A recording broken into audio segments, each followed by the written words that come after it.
तो hello guys, welcome back to Gyandayi classes. आज हम कक्षा 10 के 5वें चैप्टर जिसका नाम है समांतर छेड़ी, उसका हम इंट्रोडक्शन पार्ट को देखने। समांतर छेड़ी पहले हम समझेंगे होती क्या है।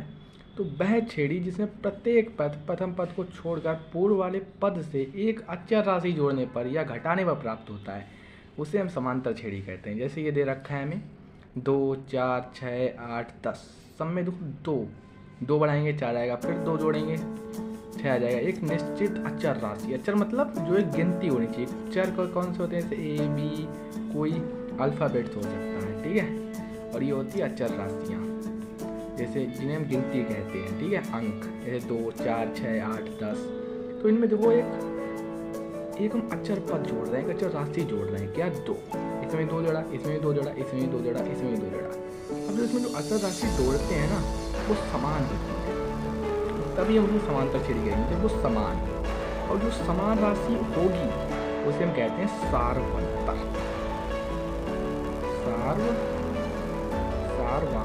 सार्वंतर कॉमन डिफरेंस, ठीक है। इसका कॉमन डिफरेंस क्या है? 2, क्योंकि इसमें हर बार 2 जोड़ना पड़ रहा है, ठीक है। ऐसे ही अलग अलग छेड़ों के अलग अलग कॉमन डिफरेंस होते हैं। समांतर छेड़ी में ये एक खासियत है कि इसके जो कॉमन डिफरेंस जो समान सार्वंतर होता है ना, वो सबका समान होता है। तो समान में जो अंतर होगा तभी वो समांतर छेड़ी कहलाएगी, ठीक है, वरना वो समांतर छेड़ी नहीं है। और ये जो होती हैं संख्याएं, इन्हें हम पद कहते हैं, ठीक है। ये प्रथम पद है, ये द्वितीय पद, तृतीय पद, चौथे पद। अब इसका एक होता है हमारा वो व्यापक रूप होता है, ठीक है। व्यापक रूप क्या? व्यापक रूप होता है A, A plus B, A plus 2b, 2d, A plus 3d, A plus 4d। ऐसे ये चलता रहता है, ठीक है। ये क्या होता है? इसका व्यापक रूप।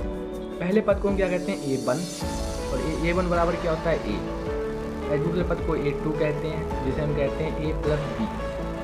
दूसरा पद किसके बराबर होता है? A plus B. A मतलब 2 और D मतलब 2, इन्हें जोड़ दिया तभी ये मिलेगा। ऐसे ही ये तीसरा पद है, उसे हम A प्लस 2D कहते हैं। इससे 2 से गुणा करेंगे, तो यहाँ पे अगर हम D को 2 माने और इसको हम A को 2 माने, तो 2 और प्लस 2 गुणा में 2 मतलब कितना आ जाएगा? 2 दूनी 4 और 2 6। तो ये प्रथम पद होता है और ये सार्वंतर है। इन्हीं की मदद से हम सारे पद ज्ञात करते हैं। तो इनका ये व्यापक रूप है। जैसे हम लिखते हैं जिस रूप में उसे, तो A प्लस D, A2 क्या लिखते हैं? A plus D। इसमें मतलब A को जोड़ा और D को जोड़ दिया, तो हमें A2 में आता है A3 को हम लिखते हैं A प्लस 2D, और A4 को हम लिखते हैं A प्लस 3D। तो आप इसमें देखा आपने कि जो जितने भी ये पद है, जैसे चौथा पद है तो यहाँ पे हम 3D लिखते हैं। तो ये फॉर्मूला होता है। जैसे मान लो आपको 12वां पद याद करना है, तो उसका फॉर्मूला क्या होगा? A plus 11D। क्यों? क्योंकि जो 12वां पद है तो उससे कम करके उससे D की गुणा करनी है, ठीक है। A प्लस लिखी, यहाँ पे 12 है तो 11 से गुणा कर दी, 13 होगी तो 12 से गुणा कर देंगे, 20 होगी तो 19 से गुणा करेंगे, ठीक है। ऐसे हम पद ज्ञात कर सकते हैं। ये एक तरीका होता है पदों को ज्ञात करने का, जो हमें सवाल करते समय काम आएगा, ठीक है। अब हम देखते हैं कि ये सार्वंतर है, ज्ञात कैसे होता है। तो सार्वंतर हम ज्ञात करने के लिए आप लिखेंगे सार्वंतर।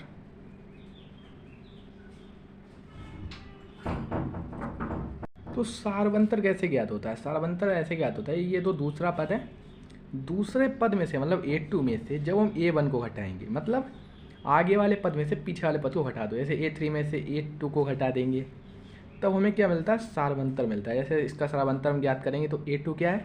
4 है, और हमारा A1 मतलब पहला पद क्या है? 2 है। जब इन्हें घटाएंगे क्या मिलेगा? 2। तो इसका सार्वंतर है, ठीक है, D जैसे हम कहते हैं।